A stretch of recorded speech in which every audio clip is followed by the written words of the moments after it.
اللہ کے انعامات کا وعدہ ہے، 1000 آیات ہے اور 1000 آیات وعید کی ہے، ڈرایا گیا ہے، خوف دلایا گیا ہے، ڈر جاؤ، اللہ کے عذاب سے ڈر جاؤ، جہنم سے ڈر جاؤ، جہنم سے بچ جاؤ۔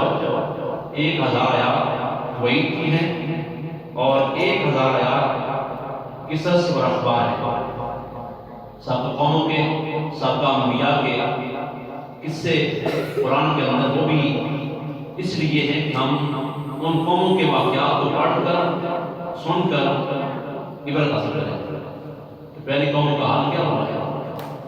تو یہ 1000 قصص اور اخبار قرآن کے اندر موجود ہیں، 1000 مثال قرآن میں ہیں، مثالیں دے کر واپس لایا گیا ہے، اور 500 آیات حرام اور حلال کی ہیں۔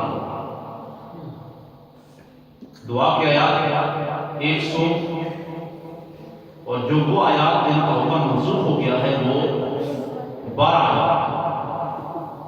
یہ مفتی غلام رسول سعیدی رحمۃ اللہ علیہ نے یہ قرآن کا خاکہ پیش کیا ہے، اس کے اندر کون کون سے مضامین بیان ہوئے ہیں۔ اللہ کریم کی بارگاہ میں دعا کرتے ہیں کہ مالک کائنات ہمیں قرآن کا فہم نصیب فرمائے، اللہ ہمیں اس پیغام کو سن کر اس کے مطابق عمل کرنے کی توفیق نصیب فرمائے۔